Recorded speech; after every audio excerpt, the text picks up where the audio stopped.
ya está con nosotros desde Estados Unidos, Ezequiel Fernández Murs. ¿Cómo estás, Ezequiel? Te saludamos de este lado, acá en Ciudad de México. Cintia, Noé y tu servidor Jorge, ¿cómo andas? ¿Cómo andan Cintia, Noé, Jorge? Veo que la pelota queda allí. Yo la esperaba, me la pasaste hace unos minutos, pero la veo allí a tus pies todavía.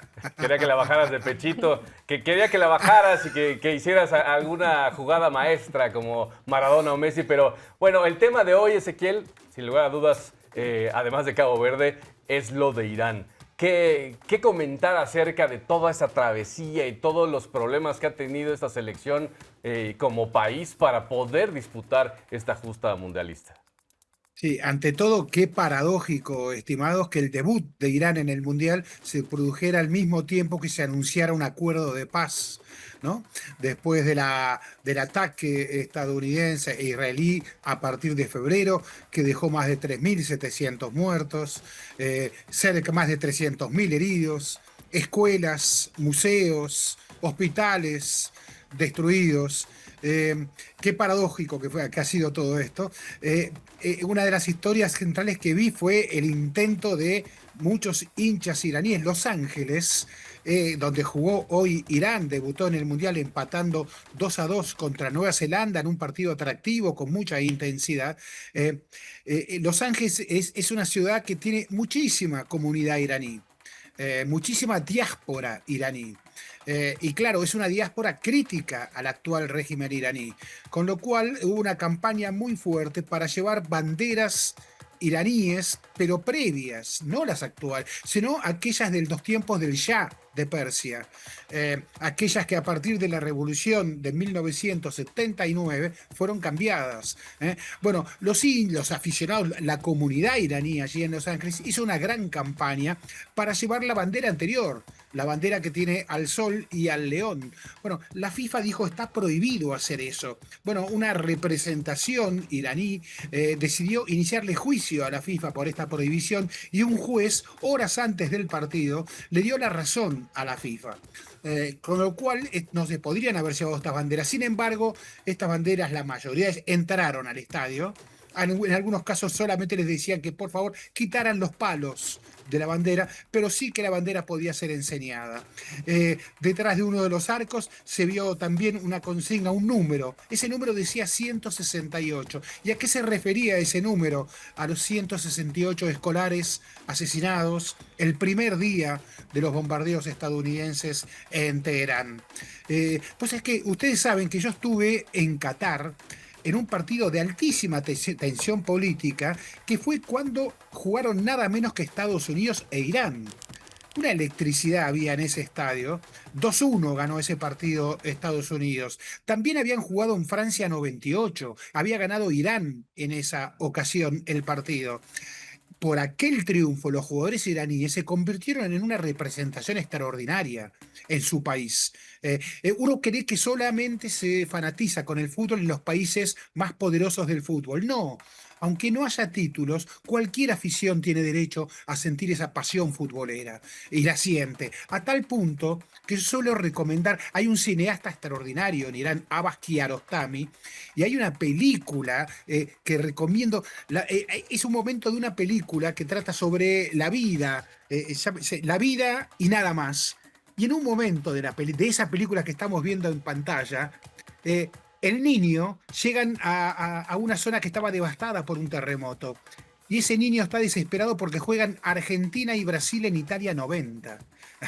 Y entonces van a visitar a sus familiares y los familiares, para cumplir el deseo del niño y su amor por el fútbol, en medio de esa devastación, ¿qué hacen? Deciden cómo sintonizar la antena, la sostienen con piedras para que se pueda ver ese partido Argentina-Brasil de Italia 90. Esto explica que también Irán ama el fútbol. Claro que por supuesto ama el fútbol. ¿Y qué pasó con esta selección actual? Que en el Mundial anterior, en el que hablábamos antes de Qatar, y había habido ya una represión fuerte del régimen iraní, aparte del pueblo, y esa selección no se pronunció en favor de las víctimas de esa represión. Entonces esa selección comenzó a quedar distanciada de la afición, del pueblo.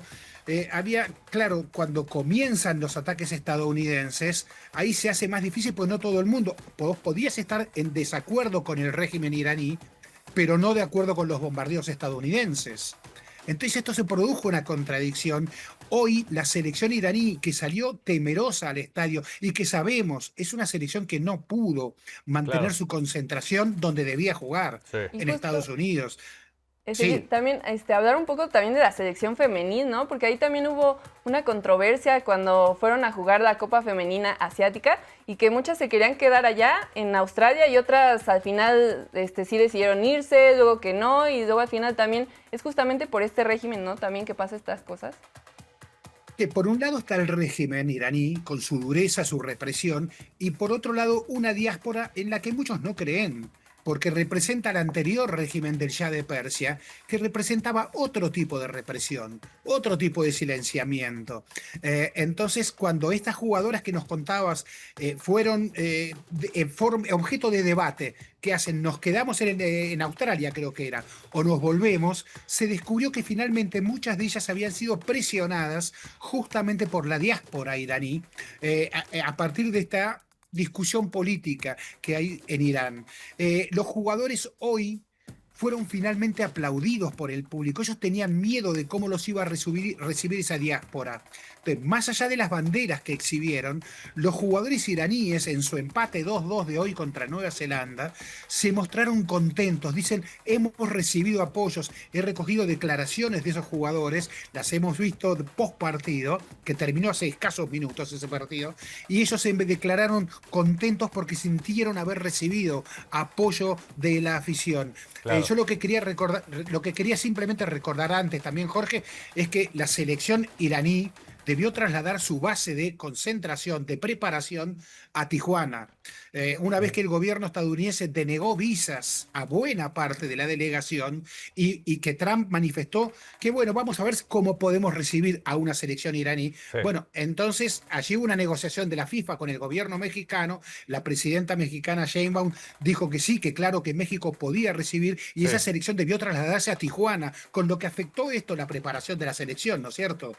Sí, aparte, partiendo de en medio de todas las tensiones, creo que nuestro país, México, se mostró bastante solidario con Irán. ¿Qué opinan al respecto? Porque muchos países estaban opinando que por qué no Irán venía a jugar sus partidos a México. Al final la FIFA decide que no puede ser de esa forma, pero de este lado le ofrecemos lo que es los campos de entrenamiento del Club Xolos de Tijuana y es ahí donde le dimos esa chance de que todavía pudieran seguir vivas sus aspiraciones de participar en la Copa del Mundo.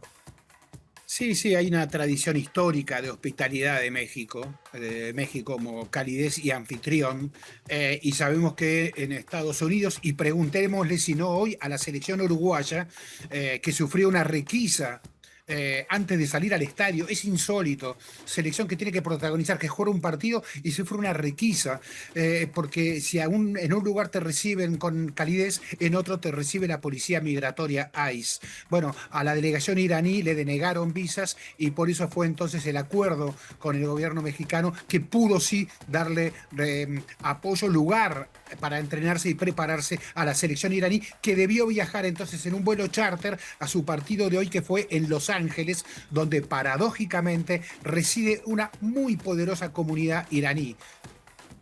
Oye, Ezequiel, se ve complicado, pero y ni siquiera sé si el máximo organismo del fútbol lo vaya a pensar en algún momento ante este acuerdo que ya se hace este día de paz entre Estados Unidos e Irán. ¿No sería bueno que pues ya puedan entrenar justamente donde originalmente era, que era en Estados Unidos? Completamente, sí, sí, sí, sí, sí.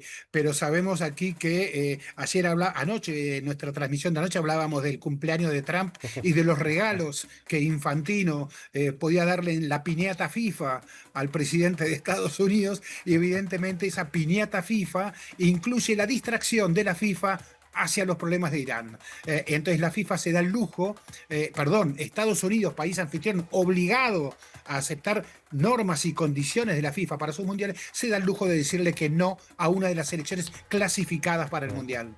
Sí, que además no es una selección que sea su primer Copa del Mundo ni nada, pero bueno, Ezequiel, mucho que hablar de Irán en esta justa mundialista y veremos qué ocurre en los próximos días, en las próximas semanas con esta selección. Pero bueno, hoy entre Irán, Cabo Verde, ayer Curazao, bueno, se está poniendo muy interesante toda la situación de estos países que más allá del fútbol, pues cuentan un montón de historias, en algunos casos historias tristes y en otros casos historias que pues son motivación para todo el mundo. Gracias, Ezequiel.